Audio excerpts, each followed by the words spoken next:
우선 이렇게 훌륭한 자리에서 말씀드릴 수 있게 된 굉장히 영광스럽게 생각을 합니다. 저는 뭐 여러 전문가님들 좀 체계적으로 공부한 것도 아니고요. 다만 이제 한국에서 국방부를 지금 18년째 담당하면서 군사 전문 기자로 활동을 하고 있습니다. 이제 그런 점에서 제가 현장에서 보고 느낀 점을 중심으로 그 한 3가지 정도 그 구체적인 사안에 대해서 좀 말씀을 드리고자 합니다. 우선은 한미 동맹에 있어서 그 우리 한국이 언제까지 이른바 프리라이더 무임승차자로 남을 수 있을 것인가 하는 점입니다. 아시다시피 올해 이제 천안함 폭침 사건과 연평도 포격 사건이 있었는데 그 직후에 미국의 항모전단이 파견이 돼서 동서에서 무력 시위를 벌였습니다. 그리고 이번 연평도 사건의 경우는 E8 조인트 스타스도 이제 이례적으로 파견이 됐고 오치콘도 격상이 됐는데요.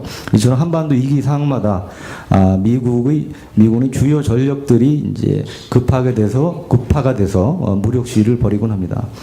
제가 그 주한미군도 같이 담당을 하고 있는데요. 미군 쪽에 계신 분들한테 그런 얘기를 종종 듣습니다. 그 한국 정부나 군은 아쉬울 때만 미 정부나 미군을 찾는다. 예를 들어 항모전단을 보내달라, 뭐 조기용복이 보내달라, 에이왁스 보내달라 이런 얘기를 하고요. 그리고 정작 미군이 아쉬울 때는 돕지 않는다. 이런 얘기를 하는 경우도 가끔 들었는데 과거 제가 1, 2차 연평해전이라든지 동해 잠수함 사건 이런 그 위기 상황을 지켜보면서 이런 미군들의 지적이 좀 일리가 있는 부분이 있다, 맞는 부분이 있다 이런 생각이 종종 들었습니다. 현 정부 들어서 지난 그 10년간의 그 이른바 좌파 정부에 비해서 한미 동맹이 회복이 되고 굳건해졌다. 그리고 더 이상 좋아질 수 없다 이런 얘기를 이제 하곤 하는데 저는 이제 기본적으로 동의하면서도 일부에서 좀 우려할 만한 현상들이 있다고 생각이 됩니다. 예를 들어 앞서 말씀드린 이른바 그 무임승차자적 자세인데요. 그 우리가 이제 전력 증강 사업의 예를 들면 이제 공군의 전력 증강 사업 중에 공중급유기와 조기경보 통제기가 있습니다. 공중구비기 사업의 경우는 계속 몇 년째 이제 늦춰지고 있고 군에서는 원래 내년도 예산에는 이제 태우려고 했는데 청와대라든지 이런 이제 핵심부에서 그 유사시에 미군 공중구비기 지원 받으면 되는데 왜 우리가 많은 돈을 들여서 사야 되느냐? 우리 한미 동맹이 튼튼해졌는데 미군 거 의존하면 되지 않느냐? 이런 논리로 해서 내년도 예산이 반영되지 않은 것으로 알고 있습니다. 그리고 조기용보기 사업의 경우도 이미 이 사업은 상당 부분 진척이 됐고 예산이 집행이 됐는데도 마찬가지 논리로 이제 제동을 거는 움직임이 있어서 좀 상당히 어려운 적이 있었다는 것으로 알고 있고요. 그런 점에서 이러한 모습을 과연 미 정부나 미군은 어떻게 받아들일까 하는 생각이 종종 듭니다. 그래서 이번에 FTA 경우도 이제 수정이 이루어지지 않았다면 아마도 한미 동맹에 있어서 어려운 국면이 올 수 있지 않았을까 이제 그런 생각이 듭니다. 다 아시지만 세상에 이제 공짜 없듯이 역시 동맹에도 공짜는 없는 것이 아닌가 이제 그런 생각이 들고요. 두 번째로는 이제 그 통일 과정에 있어서의 한미 동맹과 관련된 문제입니다. 아까 그 덴마크 박사님이 이제 지적하신 부분과 일맥상통하는 얘기인데요. 우리가 이제 북한 급변 사태 시 이제 최악의 경우 안정화 작전을 이제 펴야 될 경우가 생기는데 과연 한국군의 그런 노하우와 장비가 있는가 하는 문제를 좀 따져볼 필요가 있다고 봅니다. 이번에 이제 아프가니스탄에 한국 그 민간 전문가들, 민간인들과 이제 군병력 일부 파견이 됐는데 그때 그 아프가니스탄의 IED 급조 폭발물 등에 대응하는 MRAP라고 불리는 이제 지뢰방어 차량이 없었습니다. 그렇기 때문에 우리 한국군은 미군으로부터 10대를 120억 원 정도 예산을 들여서 급히 이제 도입을 했는데요. 지금 이러한 그 안정화 작전에 필요한 장비가 사실상 한국군에는 거의 전무하다시피 하다 이제 그런 생각이 들고요. 이제 그런 점에서 북한 안정화 작전을 급히 펴야 될 상황이 된다면 이러한 장비라든지 그다음에 작전의 노하우라든지 이런 것들은 현실적으로 미군의 지원을 받지 않고는 굉장히 어려운 상황이다. 이런 생각이 듭니다. 그 이라크나 아프가니스탄전에서 반군들에 의한 이제 그 게릴라전이 상당히 강하게 벌어지고 있는데 북한에서 안정화 작전을 편다면 아마도 이라크나 아프가니스탄보다는 훨씬 더 힘든 상황이 벌어질 가능성이 많다고 봅니다. 왜냐하면 북한은 세계에서 가장 많은 20만 명 규모의 특수부대를 보유하고 있고요. 그런 점에서 이 중에 일부 병력이라도 반군으로 변환이 된다면 상당히 한국군이 어려운 상황이 될 수 있다, 이런 생각이 듭니다. 끝으로 이번에 미국 마이클 멀린 미 합참의장이 이제 방한해서 한미 합참의장 긴급 협의회가 열렸는데, 이때 한 두어 가지 중요한 화두를 던졌다고 저는 생각입니다. 우선 한 가지는 언론에도 보도가 됐습니다만, 이 국지 도발에 있어서 그동안은 사실상 한국군이 독자적으로 했지만 앞으로는 한국군이 주도하고 미군이 지원하는 형태로 하겠다, 이렇게 공식 발표가 됐습니다. 이것은 긍정적으로 보면 미군의 지원이 강화되는 이러한 측면도 있지만, 또 부정적인 측면에서 보면 우리 한국이 국민 정서 등에 따라서 강하게 북한의 도발에 대응을 할 때 이를 견제하려는 의도가 있는 것이 아니냐, 이런 해석이 또 한국 내에 있는 것도 현실입니다. 이번에 연평도 사건의 경우에도 미군이 우리 한국군의 전투기 폭격을 만류했다, 이런 이제 보도들이 있었습니다. 물론 미 합참의장은 공식적으로 부인했습니다만, 만약에 이것이 사실로 알려졌다면 한국 내에서 일정 부분 반미 감정이 촉발될 수 있었다고 보여지고요. 그래서 만약에 앞으로 국지도발 대응 과정에서 한미 간의 이견이 노정될 경우 어떻게 할 것인가 하는 문제가 제기될 수 있다고 봅니다. 그리고 끝으로 이번에 이제 멀린 합참의장이 중국을 압박하는 차원에서 한미일 연합훈련을 추진할 가능성을 강하게 시사를 하셨는데, 다 아시다시피 미국이나 일본 쪽에서는 이 한미일 연합훈련에서 희망을 하고 있지만, 우리 정부나 군에서는 아직까지 중국의 반발이라든지 국민 정서, 한국 내의 반일 감정들을 감안해서 굉장히 신중한 입장인데요. 지금 같은 상황이라면 한미일 연합훈련을 어떤 형태로든 점진적으로 추진할 수밖에 없지 않을까, 이런 생각이 들고, 이 문제에 대해서 우리 정부라든지 군에서 조속한 입장 정리가 필요하지 않을까 했습니다. 제가 따로 질문 드릴 건 없고요. 대략 이 정도로 제 생각을 두서없이 말씀드렸습니다. 감사합니다.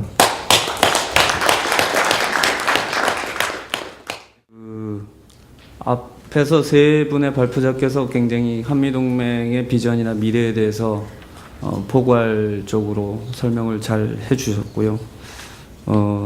제가 오전 세션은 없었고 두 번째 오후 세션부터 여기 들어와 있었는데, 이제 주로 굉장히 한미동맹의 좀 장기적인 미래들에 대해서 많은 얘기들이 나왔던 것 같습니다. 그리고 북한 문제에 있어서도 급변 사태 같은 얘기들이 많이 나왔는데, 여기 오늘 제목이 이제 Planning for the Future에서 이제 미래를 얘기하는 건데, 그 미래를 얘기하면서 저도 지금까지는 그런 미래들을 많이 연구도 하고 얘기도 했지만, 오늘은 좀 더 가까운 미래를 우선 또 얘기를 할 필요도 있지 않나. 물론 그 얘기들이 이미 발표하신 내용들 중에 다들 녹아 들어갔는데, 한미동맹의 그런 롱텀이나 미디엄텀 미래는 결국 형성하는 데 있어서 중요한 거는 가까운 미래를 우리가 어떻게 다루어 나가느냐에 따라서 굉장히 영향을 많이 받을 것이라고 생각하고, 그 가까운 미래라는 거는 저는 당장 지금 현재 진행되고 있는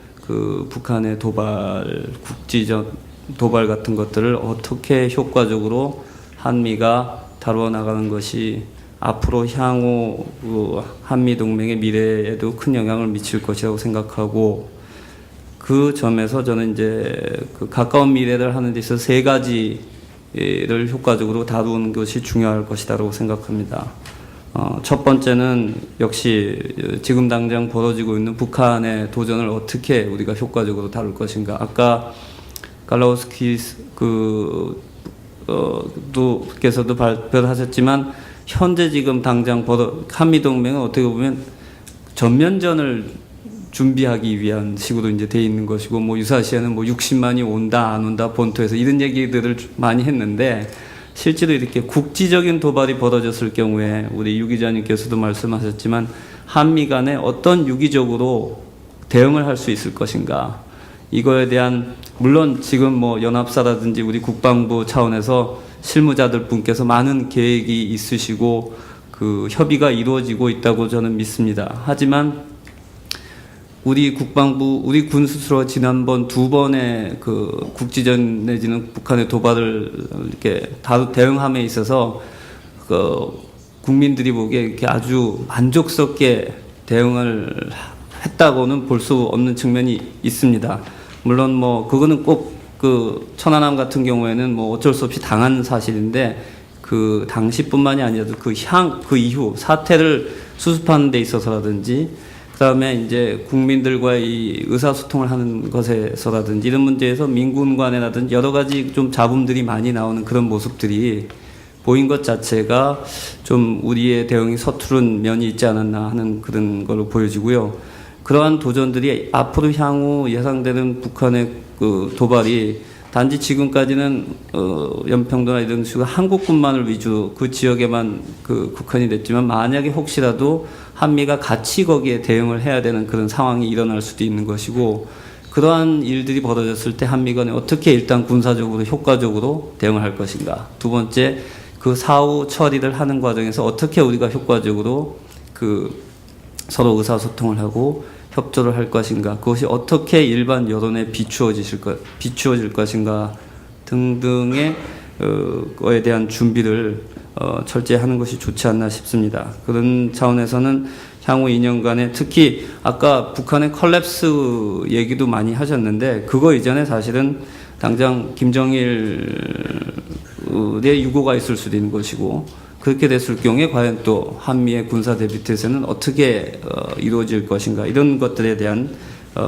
그리고 가장 결국 여기서 중요한 하나의 또 포인트는 이러한 것들이 전면전으로 가지 않게끔 그러니까 참 그게 쉽지는 않은 것인데 북한이 다시 이런 도발을 하지 못하도록 우리가 단호하게 대응은 진짜 하면서도 동시에 이것이 전면전이나 이런 식으로 발전되는 것을 어떻게 막을 것인가 한미가 효과적으로 그것이 저는 가장 중요한 우리의 당장 그 가까운 미래의 과제가 아닌가 싶고요. 두 번째는 한 가지 저희가 동시에 잘 해야 했을 것이 주변국들과의 외교 특히 말씀이 많이 나왔지만 중국을 어떻게 이 과정에 있어서 중국의 건설적인 역할을 유도할 것인가 한미가 공동으로 이것은 단순히 수사적 차원의 문제가 아니고요.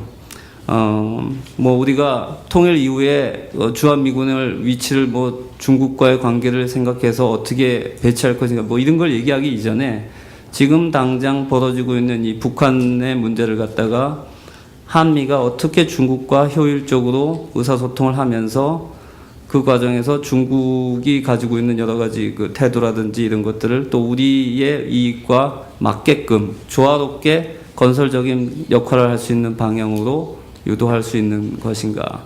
이 지혜를 모으는 것이 쉽지는 않지만 중요하다고 생각합니다. 뭐 이번에 당장 그 중국의 반응이 육자회담 제안으로 나왔는데 예를 들어서 당장 이 육자회담 제안이 나왔을 때 한국과 미국 정부가 어떤 대응을 할 것인가. 지금까지는 상당히 효과적으로 양국이 그 유나이티드 프론트 그 굉장히 일치된 의견을 가지고 중국에 대해서 잘 대응을 하고 있다고는 보지만 또 한편 한중 관계가 있고 미중 관계가 또 양자 관계가 있는데 이것과 한미 간의 이런 그 중국을 바라보는 이것들을 어떻게 세계를 계속 앞으로 지속적으로 잘 조율해 나갈지 이 과제가 저는 중요하다고 봅니다. 세 번째 마지막으로는 여기 앞에서도 말씀이 잠깐 나왔지만 결국 또 한편 한미 동맹의 미래는 양국의 결국 그 도메스틱 국내 정치 또 내지는 그 여론에 의해서도 굉장히 많이 조화를 받을 수 있을 거기 때문에 이 국내 여론 특히 그 양국 그 국민의 지지를 어떻게 얻어낼 것인지도 중요하다고 생각합니다. 지금 당장 뭐 말씀하셨듯이 어느 때보다 한미 동맹이 강하고 좋은 건 사실이고 현재까지 여론조사를 볼 때 더욱더 지금 특히 뭐 미국은 잘 모르겠지만 한국민의 그 동맹에 대한 지지도는 높아져만 가고 있다고 저는 생각합니다. 그럼에도 불구하고 앞으로 2, 3년간 이 북한의 도발을 어떻게 한미가 효과적으로 잘 다루느냐에 따라서 또 그 방향이 상당히 바뀔 수도 있는. 아까 유 기자님께서도 뭐 그런 우리나라 공군 그 요번 연평도 사건에 그걸 뭐 미군이 막았다라든지 이런 소문 얘기들이 나오는 것 자체가 한미 동맹의 미래에 대해서 막연히 우리 국내 여론이 좋게만 무조건 지지하리라고 생각하는 것은 상당히 낙관적인 생각이 아닌가 하기 때문에 그 문제에 있어서 굉장히 양쪽이 신경을 써서 조심해야 되고, 특히 국내 정치 일정이 양국에 봐서 북한도 2012전이 굉장히 중요하지만 우리 한미도 2012전이 양쪽 다 대선을 앞두고 있기 때문에 이 향후 이제 2년도 안 남은, 어떻게 보면 1년 남짓한 남은 이 기간 동안 그 예상되는 북한의 도발 내지는 그 과정에서 치열하게 전개될 중국과의 외교전 뭐 이런 것들을 어떻게 잘 양쪽이 협조적인 모습으로 나오느냐에 따라서 이 국내 여론 내지는 그 대선에까지도 영향을 미칠 수 있고, 그것이 좀 더 장기적이고 중기적이고 장기적인 양국 관계에서도 큰 영향을 미칠 수 있다고 생각합니다. 그래서 요 세 점을 지금 당장 우리가 앞으로 향후 2년에서 5년 동안 길게는 어떻게 하느냐에 따라서 그 이후에 뭐 통일 이후라든지 통일 과정에 있어서 한미 동맹에도 큰 영향을 미칠 거라고 생각합니다. 이런 거 아주 귀한 기회를 마련해 주신 EAI하고 CNAS 측에다 깊은 감사를 드리고요. 오늘 그 토론자로서 이렇게 참석할 수 있도록 해주신 데 대해서 참 큰 영광을 생각합니다. 발제를 해주신 에브라함 덴마크, 차두원 박사, 그리고 마커스 갈라우스카스, 이 이름이 참 어렵네요. 갈라우스카스 처장님께 잘 들었다는 말씀을 드리겠습니다. Mr. G, you can call me. 이분들의 말씀을 일일이 어떤 분이 무슨 말씀하셨다는 식으로 제가 말씀 안 드리고요. 제가 그냥 그 준비한 사항을 가지고 그냥 말씀드리겠습니다. 한미 동맹 그러면은 이제 제가 보통 이런 얘기를 합니다. 가장 성공적인 그런 동맹이었다.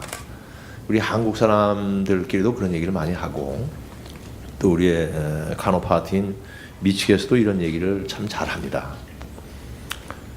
그것은 이제 이런 동맹 관계를 아주 성공적으로 유지하면서 한반도에서 전쟁을 억제시킬 수가 있었고, 그러한 바탕 위에 우리가 대한민국에서 경제 기적도 이루었고, 그다음에 정치적 그런 기적도 이뤘기 때문에 우리가 자신 있게 이런 말을 하지 않느냐 이런 생각을 하고, 우리 한국 분들끼리 말씀 나눌 때는 우리가 원조를 받았던 나라가 이제 원조를 해줄 수 있는 나라가 되겠고, 국제사회 어떤 여러 가지 활동에도 우리가 리딩 국가로 이렇게 참여할 수 있는 자부심을 갖고 있기 때문에 이런 얘기를 하는 게 결코 어떤 과장되는 표현은 아니다 이렇게 생각을 합니다. 그렇지만 지금 와서 이제 1953년도에 어떤 그 한미 상위 방어 조약이 만들어졌고, 동맹 관계가 그때부터 혈맹 관계로 이제 시작이 되는데, 한 50년, 60년이 지나는 동안에 우리가 어떻게 동맹이 발전되어 왔고 변화되어 왔고 앞으로 어떻게 준비해야 될 건가 이렇게 생각을 해보면 우리가 몇 가지를 다시 한번 잘 검토를 해보고 미래 준비를 해야 되겠다 이런 생각을 합니다.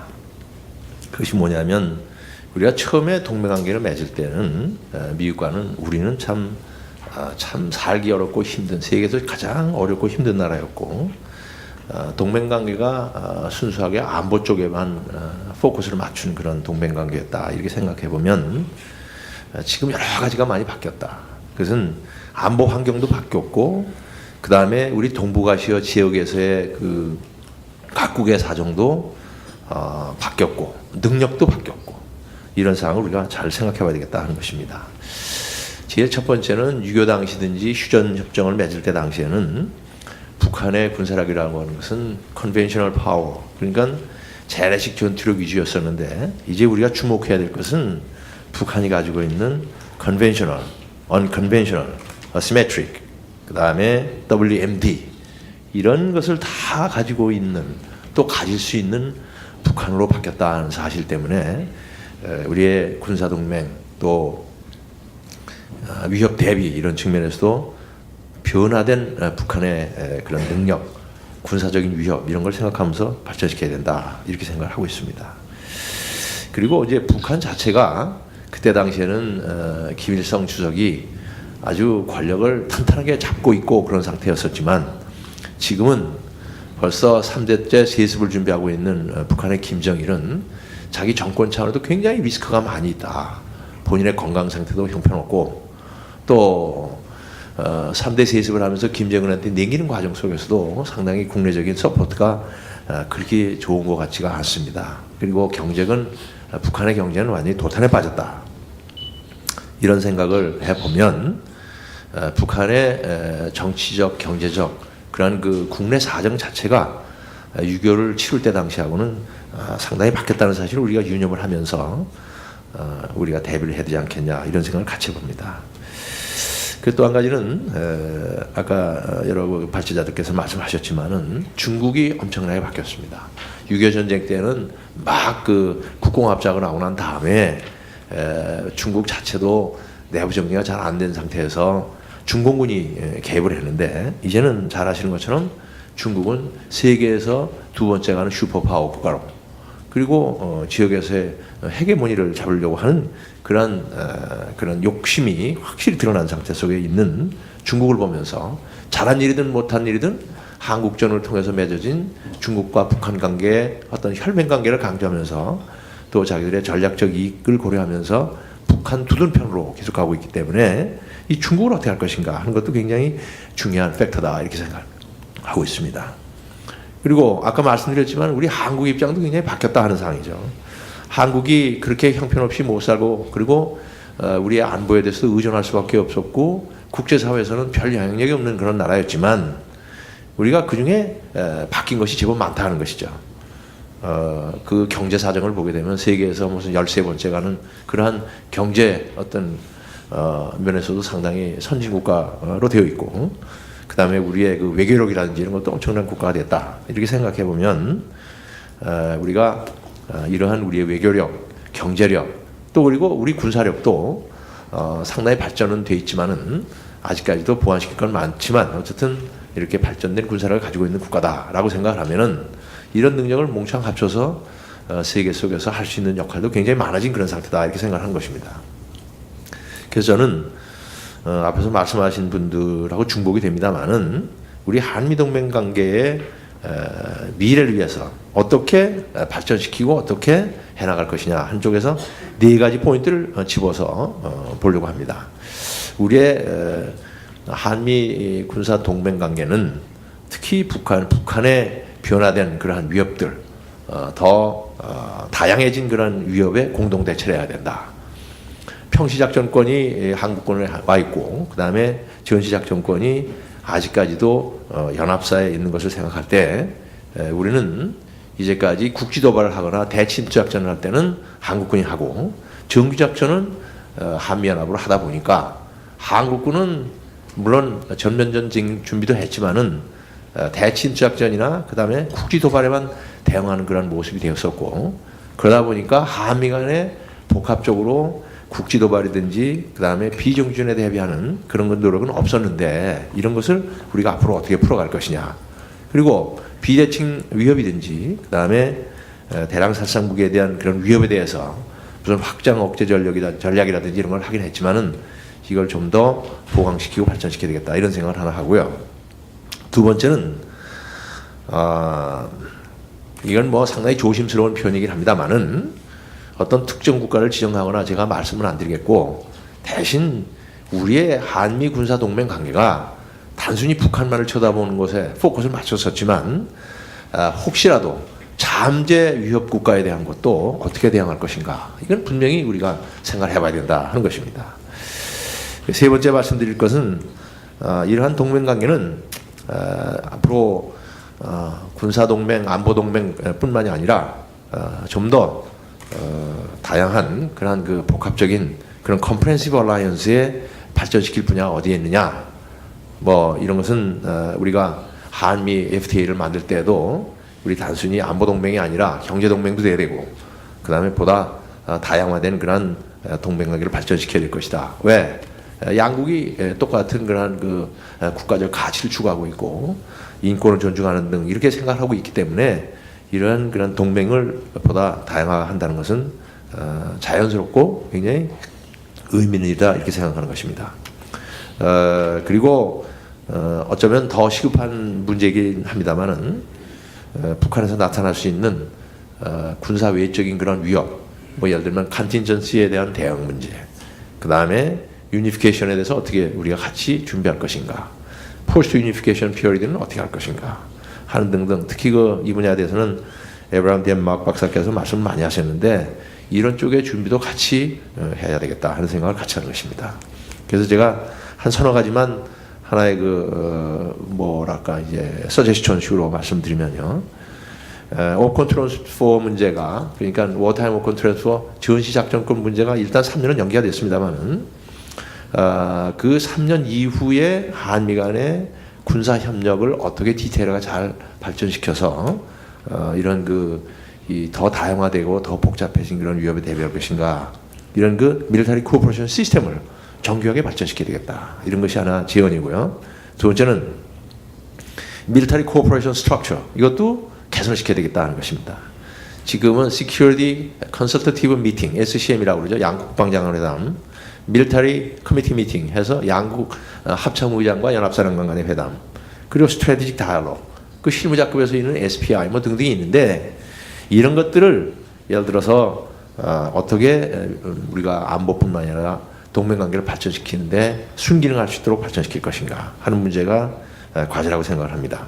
그리고 저는 이 문제는 우리 한미 간에 심각하게 생각해 봐야 된다라고 생각을 하고 있고, 또 제가 미국을 가서도 수차례 이런 제언을 많이 했습니다. 미국의 스트래티직 컨텍스트에 대한민국이 마치 미국의 대중국 전략, 미국의 대일본 전략의 종속 그러한 전략이 돼서는 안 된다. 뭐 우리 지정학적 위치가 이런 나라들의 중간에 있기 때문에 아니라 한국의 발전된 능력, 그리고 지정학적 위치, 그 역사적인 그런 교훈 등을 생각했을 때 한반도가 평화롭고 안정됐을 때 주변 국가가 편안하고 조용했던 걸 생각을 하면 이 대한민국에 대한 그 전략, 또 한미 관계는 이런 전략적 컨텍스트 속에 포함이 돼야지. 뭐 미국이 일본 전략 세우다가 보니까 한국은 그 다음에 쫓아가서 하고, 뭐 대중국 전략 세우다 보니까 그 어떤 그 종속 그런 전략처럼 나가는 거, 이건 안 된다. 이런 얘기가 저는 아주 굉장히 강하게 이런 제언을 하고 싶고, 제가 미국에 가 있는 동안에 많은 친구분들이라든지 이런 분들하고 얘기를 해볼 때도 이런 것에 대해서 인식을 같이 하는 사람이 몇 명 또 점점 늘어나고 있다는 사실에 대해서 저는 굉장히 긍정적으로 생각하고, 이 자리에 참석하신 미측의 영향력 있는 분들이 상당히 많이 오셨어요. 그러니까 이런 것을 상당히 심각하게 제언해 주시기 바랍니다. 또 한 가지는 우리가 이미 이명박 정부가 그걸 선언하고 있습니다만은 국제사회에 보다 기여할 수 있는 노력을 같이 해야 된다라는 생각을 같이 하고 있습니다. 이것도 제언이 된 말입니다만은 피스키핑 오퍼레이션스, 저도 뭐 유엔 군사사령관을 뭐 한 사람 중에 하나입니다만은 PK 활동, 그 다음에 안정화 작전, 이런 데도 우리가 적극 참석할 필요가 있다는 생각을 하고요. 그 다음에 무슨 재난 구조, 그 다음에 ODA 이런 활동을 전체 해야 된다. 특히 우리가 이제 스태블라이징 오퍼레이션에 많이 참석할 필요가 있겠다 생각하는 것은요, 우리 한국군 내에는요 전쟁을 경험했었던 참전 장병이 하나도 없습니다 이제. 그리고 우리 국민적인 정서는 전부 어떻게 되어 있냐면은 한 사람도 죽어서는 안 된다. 내 귀한 자식이 가서 죽어도 되겠냐 자꾸 하다 보니까 전부 비전투병, 무슨 전투 지원 그런 요소, 이런 사람들만 보내요. 그러니까 위협 속에서 어떻게 장병을 관리하고 그 전쟁 상태 속에서 어떻게 할 건가 하는 것에 대해서 우리 군 뭐 사성 장군서부터 저 밑에 등표가 하나도 없어요 이제. 그러니까 우리 동맹관계 발전에서도 그렇고 우리 한반도의 억제력을 유지하는 가운데, 그 다음에 이런 피한 곳에서는 그런 스태빌라이징 오퍼레이션들에도 적극 참여하면서 우리도 참전 경험을 자꾸 쌓아야 한다. 그렇지 않으면 참전기가 어디서 싸냐. 한반도에서 쌀 겁니까? 그때 이미 전쟁을 하는 건데. 그래서 남들은 저한테 혹시 비판적인 시각을 가지고 말씀하는 분도 있지만 이 문제는 우리가 심사숙고해야 되겠다 이런 생각을 하고요. 끝으로 한 가지만 더 말씀드리겠습니다. 미국에서는 한국이 안보에 있어서 프리라이딩 하는 거 아니냐. 아까도 말씀들 나왔고요. 또 우리 한국에서는 우리 연합사 또 그다음에 UNC 그리고 주한미군이 가지고 있는 그런 역할과 기능이 조금씩 틀리다 보니까 전쟁 억제를 시켜야 되고 하는 쪽으로 보면 연합사지만 전쟁을 다시 재발시켜서는 안 되는 게 또 UNC 기능이기 때문에 휴전협정을 지켜야 되거든요. 이런 걸 생각했을 때 왜 이번에도 무슨 교전 규칙 때문에 그렇고 뭐 미군이 말렸다 자꾸 이런 얘기들이 나돌아는 이유가 주한미군이 단순히 주한미군이 아니라 UNC와 CFC를 겸하고 있기 때문에 그런 것을 오해도 하는 경우가 있고 또 미국 주한미군도 어려움은 있을 거라고 생각합니다. 그래서 양쪽이 섭섭하거나 미흡하다고 하는 사람 우리 한국이 좀 더 기여를 했으면 좋겠다라든지 미국이 이런 것은 한국의 어떤 그런 어떤 자위권 차원에서 필요하다는 거라든지 이런 것 등등에 있어서 아주 솔직하게 문제들이든지 오해를 풀어갈 수 있는 정말 캔디드 커뮤니케이션이 가능한 이러한 미케니즘 그런 기회 이런 거를 더 많이 그리고 발전시켜야 되겠다 이런 생각을 합니다. 제 말씀 이상으로 마치겠습니다. 감사합니다. I just wanted to focus on the political side of things, given that I'm not a security expert. I think that's why I was actually called to this panel in the first place. I was struck by the way in which all three presenters and most of the commentators so far have also all focused on the issue about the public support and forming a domestic consensus regarding the military alliance. I think Dr. Denmark mentioned building support for the government among the Korean people. Professor Dr. Cha also mentioned I think his whole talk is largely actually devoted to how to generate a better consensus, a greater vision for the alliance, military alliance, and Mr. Garlauskas also mentioned about the shaping the conditions for the continued alliance and how to support, give it support, and so that it could last beyond the unification.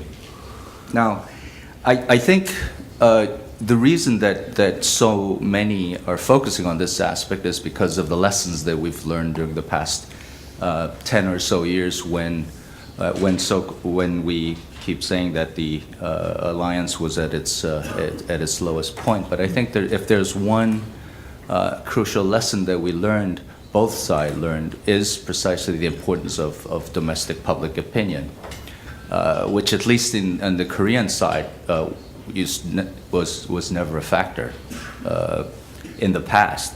And so I think it's really important that we sort of look at this in a sort of a historical context. Why this issue, sort of why the alliance issue, which was never a political issue, had become such a controversial issue to the extent that it actually began to rock the foundations of the alliance itself. If you look at the history of the alliance at the beginning, I mean, the alliance was Republic of Korea. That's what saved it. That's what kept it going. So, Republic of Korea without the alliance was almost unthinkable. So it was a given. Nobody doubted its efficacy. Nobody doubted its absolute need. I think through economic development, I think we began to learn through, for instance, as our economy began to develop, we got a first taste of what friction might be. But this was confined to the economic side. So we had trade frictions, and we're actually now coming to that stage where we've signed an FTA and hope to get it ratified. But it does show us that at least on the economic side, because the Korean economy has matured much faster than its political side, that we have gone through a lot of tough debates, articulation, and we've actually nailed down a very concrete vision of where the two countries are going in economic terms. But it's the political side that we're arriving at now. And I think with democratization in Korea, in South Korea, this is when we finally began to, that people started to, for the first time since the founding of the Republic, basically, started to question one of the foundations of the Republic, which was the alliance itself. And I think, in a sense, it's a process of political maturation. It really was. A sense of nationalism and how Korean nationalism is to deal with this issue of military alliance with the United States. So I think we are at that stage where really, if we can articulate the right vision for the alliance, then we are actually in step with the historical progression of the alliance itself. And so I think it's good that we're having this debate, but it's also important that we actually come up with something really good in this debate. I'm somewhat struck by the way in which it's this most recent crisis caused by provocations by North Korea, and at least as of last month, it started our South Korean public's rapidly changing perception about the role of China, for instance, is giving real impetus to relook at, for the public to really look at the importance of the alliance and how we should look at this alliance. But I think it's really incumbent upon the intellectuals, the political leaders, the experts to really use this opportunity. I think it's an incredible opening, right? Everybody's been saying that the alliance cannot be better because of the two presidents, et cetera, but you add that on to this most recent crisis provided by North Korea and China, then we actually have a golden opportunity. And if we can't really forge a consensus on what the alliance is, what the future of and for that, of course, we need to articulate what the future of unified Korea should be, is. All of these things need to be hammered out. And I know that given our past experience, it's a democratic country. We know how fickle public opinion can be. We know how things change in a minute. So I think really it is a very urgent task. And I think the kind of debate that we're having right now today is really very crucial, and we really need to come up with something very concrete in at least within 2 years. Let me stop there.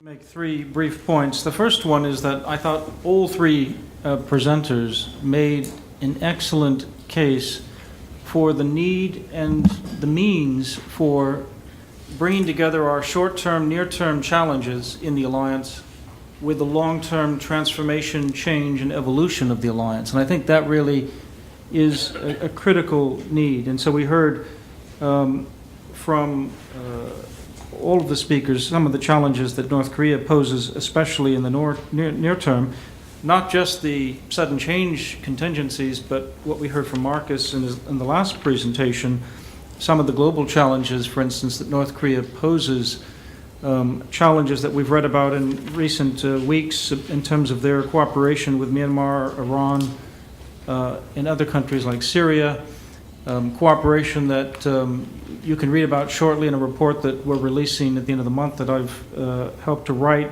looking at the illicit activities of North Korea that the United States government stumbled upon, first of all, watching the counterfeit $100 bills coming out of North Korean embassies and how that expanded into a much bigger global set of trafficking and illicit procedures. And then on the long term, we've heard in Abe Denmark's report and what he said, where he talks about the United States and South Korea should make the management of China's rise a fundamental element of the alliance. I think that is the opportunity that Dr. Hahn was just talking about in part, and it is one of those questions that deserves to be front and center. Even if the views going into that initial discussion differ, it should be a discussion that needs to be had. The second point is that let me just push back from one of the assumptions we've heard today, that sudden change in North Korea, that is the disappearance of the North Korean threat, equals the end of the alliance.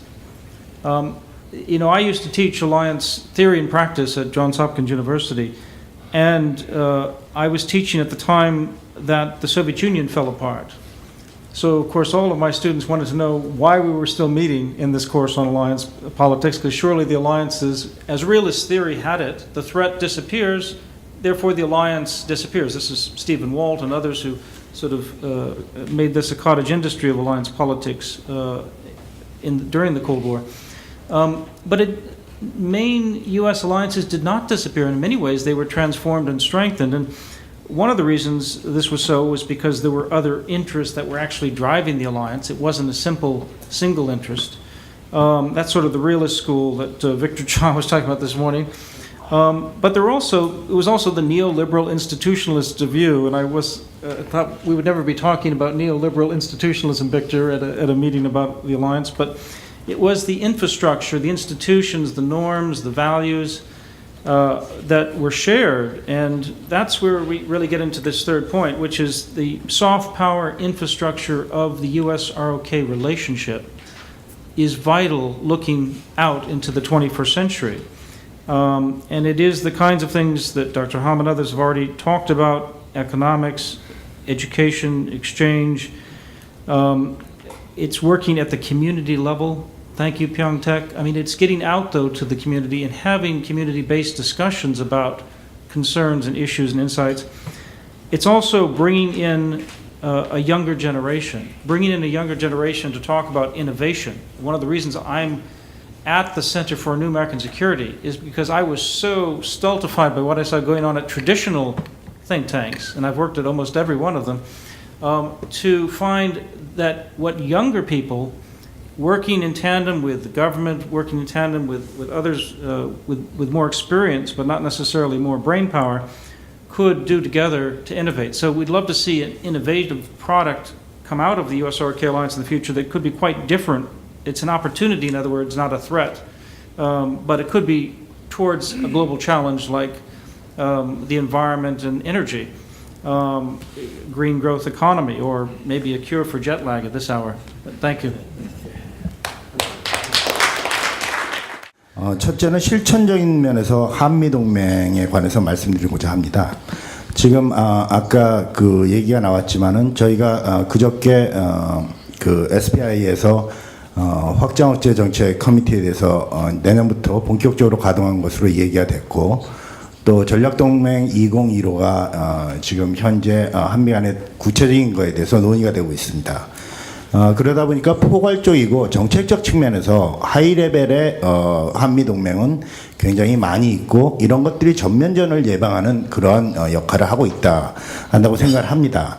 그런데 저는 좀 더 구체적으로 이번에 연평도발과 같은 데서 실제적으로 한미 동맹을 북한에게 보여줄 수는 없을까 해서 실천적인 면에 대해서 방법은 없을까 하고 생각을 해봤습니다. 지금 현재 결론을 말씀드리자면은 우리가 도발을 당했을 때 대응 도발을 할 때 한국과 미국이 같이 참여하는 것은 어떻겠냐. 현재 미국에서 확전 우세, 그러니까 에스컬레이션 도미넌스라는 그런 개념이 굉장히 많이 논의되고 있습니다. 뜻은 확전을 했을 때 자기가 우세한다고 생각하지 않으면 최초에 도발을 안 한다는 겁니다. 확전 우세가 됐을 때 그렇게 하고, 북한이 저희한테 도발을 하는 것 중에 하나는 한국이 확전 우세를 하겠다는 확신을 못하거나, 또는 확전을 두려워해서 분명히 미숙한 대응을 할 것이다, 그렇게 생각하는 것도 있을 것 같습니다. 그래서 확실한 확전 우세를 할 수 있다면은 북한의 도발을 유사한 도발을 막을 수 있지 않느냐 하는 생각이 되고, 그럼 우리 군이 확전 우세 위치를 점할 수 있느냐. 현재 공군력으로는 사실 그럴 수 있지만은 만약 미국이 같이 참여한다면 훨씬 커다란 확전 우세를 점할 수 있다.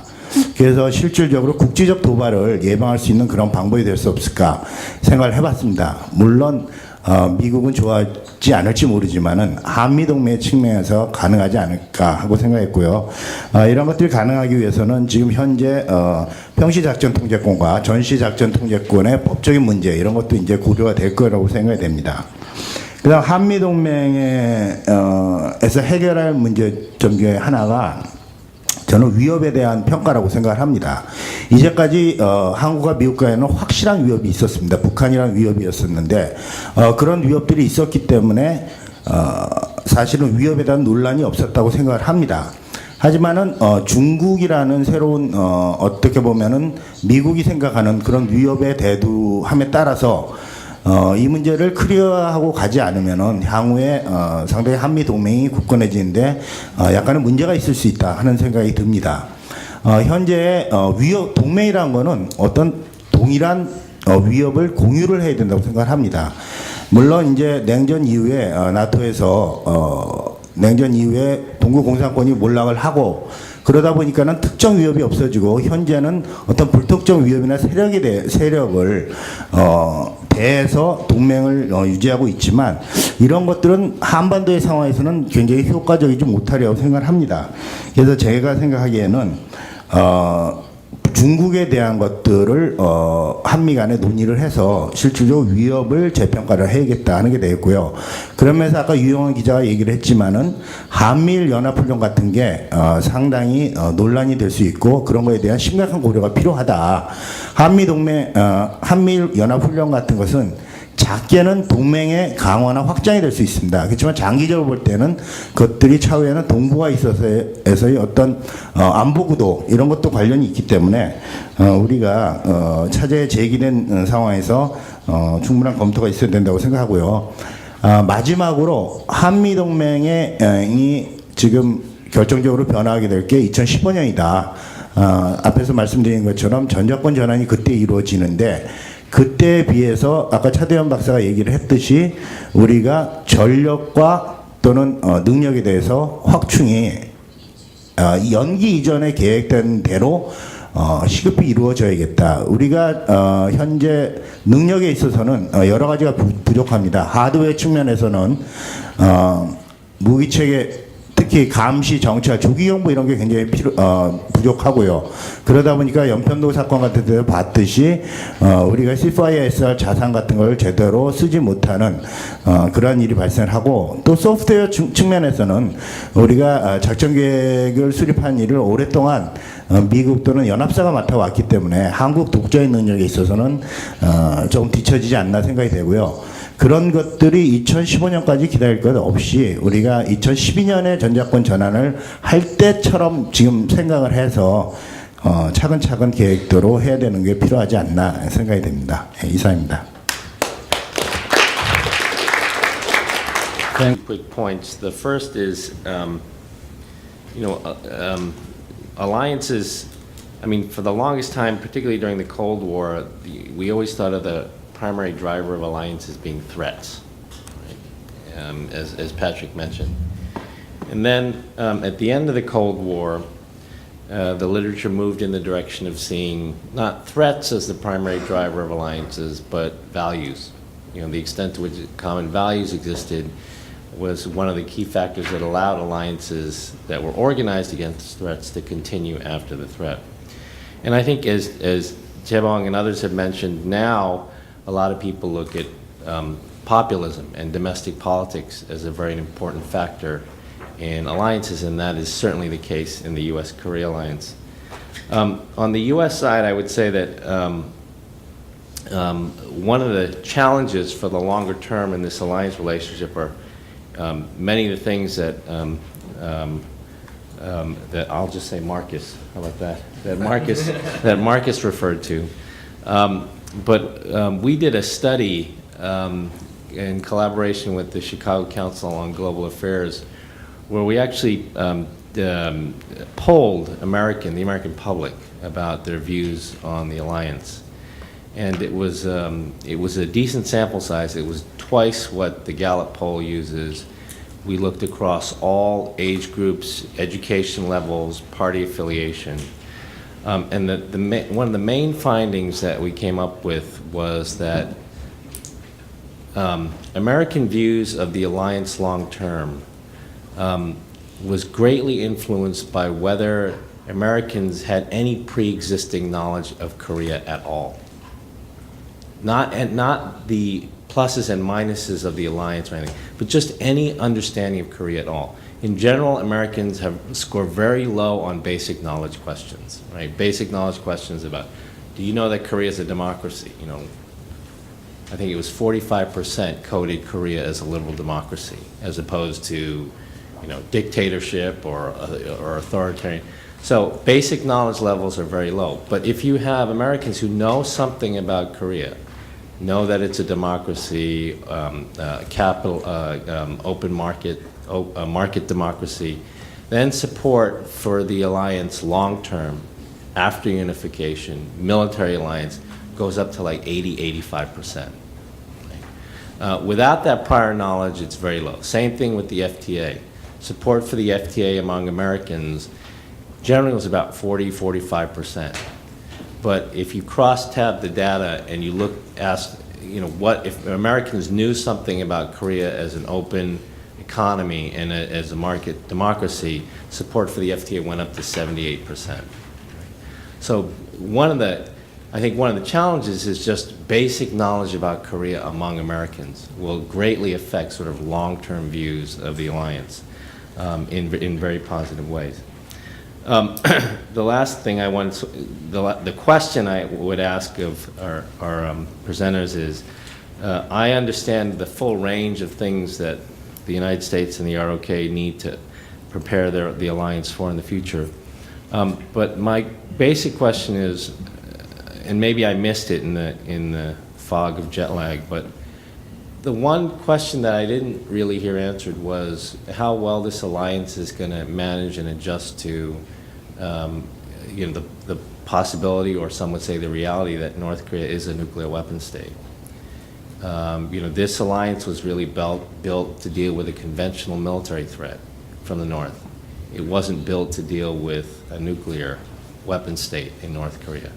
And how do alliance managers adjust to that in the long term?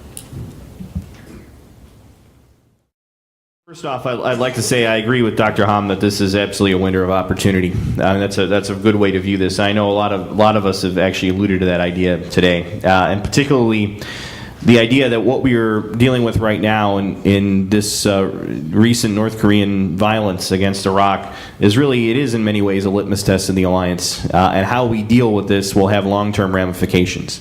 And so both from the Korean and from the U.S. side at all levels, I think we have to recognize it's not just about dealing with the immediate challenge from North Korea. It's not just about deterring and preventing war, but it's about how the things that we do now will position the alliance over the long term for success, and shaping the conditions that we want to see on the peninsula, in the region, and in the world. What we are doing with North Korea is going to set precedents, not just on the peninsula and not just dealing with North Korea. And so we always have to be mindful of that. And that's not necessarily a reason in all cases to use restraint, but it is a recognition that we have to maintain the moral high ground with North Korea in terms of any response that we take.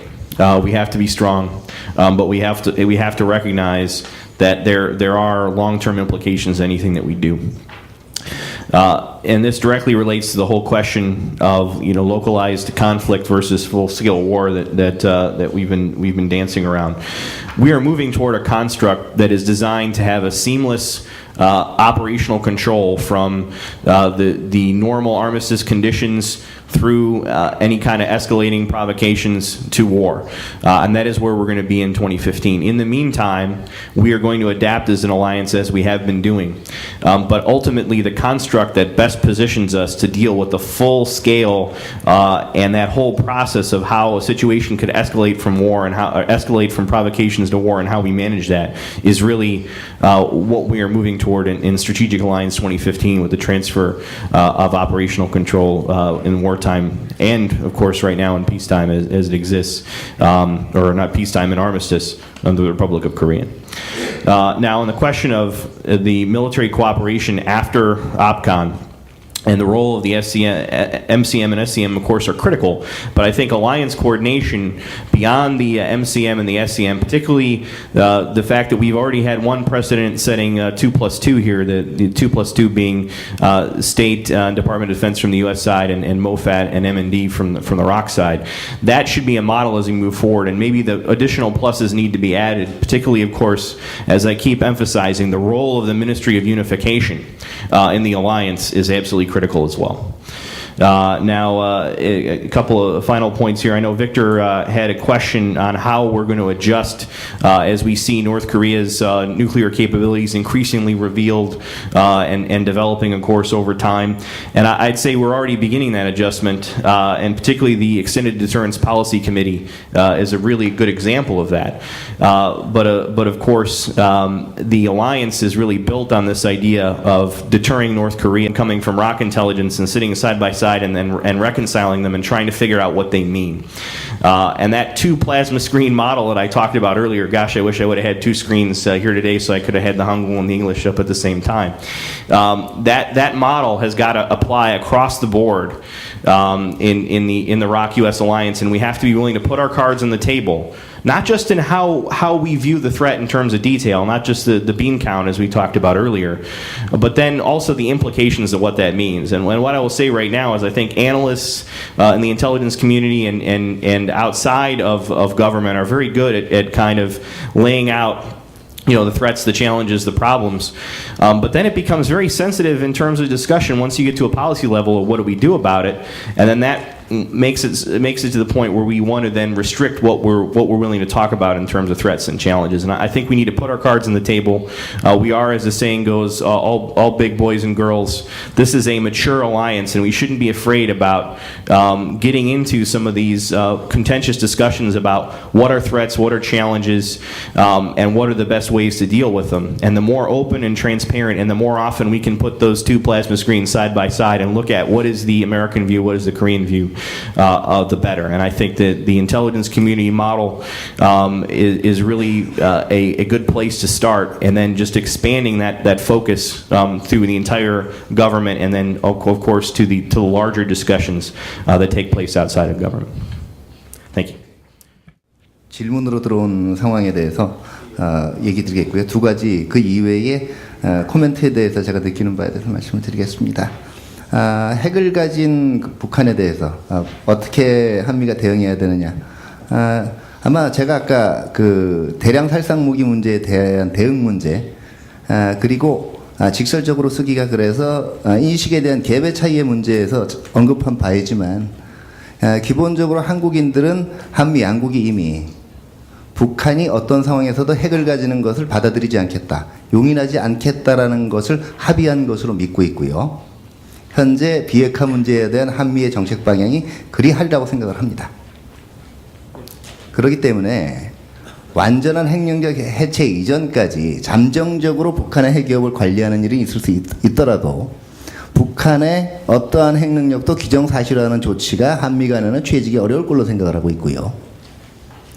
그런 시스템에서 그래도 혹시 가질지 모르니까 대비하자고 얘기한다면 이거는 한미 간에 잠재적으로 상당한 인식의 갭을 야기할 수 있는 문제라고 생각을 합니다. 다만 과정을 왜냐하면 한두 개의 그 조잡한 핵을 가지고 딜리버리 시스템을 제대로 갖추지 못한 이 북한이란 존재는 미국의 위협 인식 면에서는 탐 클렌치 소설 정도에 나올 수 있는 어떤 이불이겠지만 한국한테는 굉장히 지속적이고 현실적인 악몽이기 때문입니다. 그렇기 때문에 만약에 이 완전한 비핵화를 이루기 전까지 한미의 대응, 뭐 이건 이미 익스텐디드 디터런스 확장 억제를 통해서 나와 있고요. 지속적으로 발전을 시켜나갈 필요성이라는 게 있지만 있다고 가정하고에 대한 게 생길 때는 이거는 근본적으로 한미 간의 그 인식상의 갭을 한번 조정하기 위한 근본적인 정말 스트래테직한 대화가 있어야 되는 게 아닌가 하는 생각이 들고요. 예. 네, 두 번째는 이제 그 동맹의 기본 그 구성이 이제 위협 인식에서 다른 많은 것으로 이제 확장이 되어 온 거는 인정을 하는데요.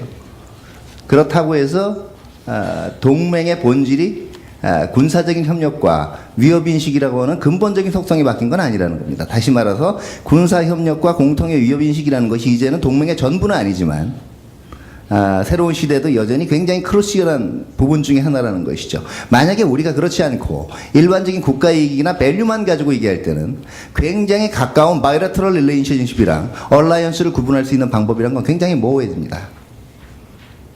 이건 현재에도 저는 유효하다고 보는 것이고요. 마지막으로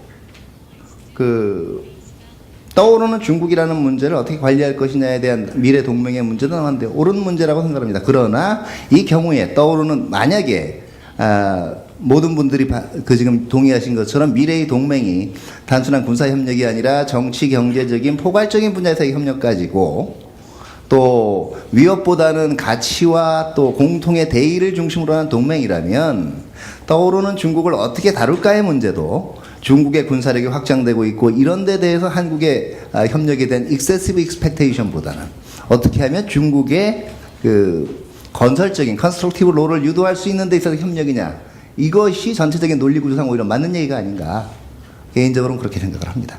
감사합니다. Frankly, with 7 discussants, I was expecting there to be a huge pile of questions for us to answer, but I think I'll just make a few broad remarks, realizing that I'm the one person in the way from between most of our guests going home and the rest of us being able to maybe take a nap before dinner. I think I was surprised in some of the comments, the discussion on the free rider issue and bandwagoning still comes up. I actually think that my hope was, and I still think that we're starting to move beyond those issues and those concerns. If you talk to Americans in the mainstream thought leaders on Asia issues, basically across ideologies, there's a general consensus on the importance of the US-ROK alliance. I don't think anyone is going to be questioning the value of the alliance both now and in the future. Same in Korea. I think the threats that Korea's been facing in recent years has demonstrated fairly broadly the value of the alliance to both sides. And we're going to still have disagreements about how much one side will be contributing vice the other side. And that's okay. That's a sign of a healthy relationship, to be able to have those disagreements. But I don't think it's going to ever, or at least for the short term to the medium term, I don't think it's going to get to the point where one side is saying the other side doesn't care about us. I think my hope is that we've moved past that. Frankly, I think that we will look back on this time as a historic high point in the alliance, when things are actually going remarkably well. I think Strategic Alliance 2015 is a remarkable effort that's very much goes to the credit of both sides for their foresight. And the positive relationship between President Obama and President Yi is truly historic for their closeness. And these things will change. These things will go away. And I think we'll look back on this time as the good old days. Going forward, I think I would reemphasize what I said, what many others said about the importance of discussing the management of China's rise as an essential part of the alliance going forward. It's too big of an issue for us not to discuss. just because we may not agree with one another doesn't mean we don't need to talk about it. In fact, I would say that it makes it more important that we discuss with one another how we see China, what kind of China we would like to see, and the challenges and concerns that we have about China's rise and their use of power. I would also emphasize the importance of the trilateral relationship between the United States, South Korea, and Japan. Obviously, the United States is going to see value in the bilateral relationship that we have with the ROK, but our Korean friends, I would emphasize, must understand that the United States necessarily takes a look at the ROK alliance within a broader regional and global context. And that means that it must be taken into a context within the broader approach that the United States takes towards the region, and our alliance with Japan is an important part of that. Going forward, we're stronger together than we are separate, and I think that we're actually on a fairly good track about slowly bringing Japan in, slowly bringing Korea into a more multinational alliance process. Now finally, when North Korea goes away, as someone said earlier, when North Korea goes away, the alliance is not going to go away. It's common values and common interests that are what's saying it's not common threats. And I would actually argue that the tremendous scope and scale of the reunification challenge that South Korea would be facing would actually demand a close alliance with the United States because of the internal challenges that will be so daunting towards Seoul and the rest of the Korean people, that the alliance will be very much necessary to help Korea focus on its internal challenges, while the United States helps maintain stability internationally and regionally for the Koreans to help you focus on your internal challenges. With that, I would just want to pass on my thanks and the thanks of our chairman, Richard Danzig, and our CEO, Nathaniel Fick, to EAI and Pyeongtaek for hosting this conference. It's been a pleasure working with all of you since we had our meeting so many months ago to originally have this idea. And so thank you very much, and I'll turn it back over to you. Before concluding sessions, I would like to mention 3 brief comments on 3 misunderstandings on the issue of alliance. First one is free ride issues. It's unfair to use the term free ride from the perspective of Korean side. Why? North Korean threat is not only the problem of Korean Peninsula, but also the problem of East Asian security, and also the problem of global security. From that point of view, ROK forces is playing the triple role of national defense, regional defense, and also the global defense. From that point of view, we should avoid the term of the free ride. That's my personal point, first point. Second one, trilateral military exercise of 3 powers, Korea, US, Japan. In that case, we should very cautiously evaluate the long-term effect of that kind of the trilateral military exercises in this arena. I would like very briefly introduce the episode. I did attend the small roundtable discussions in Beijing. And the discussions, we did have a chance to analyze the Secretary Hillary's speeches on the end of the October speeches, American engagement and the Asia Pacific. From the Chinese specialist on the military affairs, they strongly argue that in the term of engagement, they would like to interpret it as a military intervention or military encirclement. So I asked them to read once more that Hillary's speech.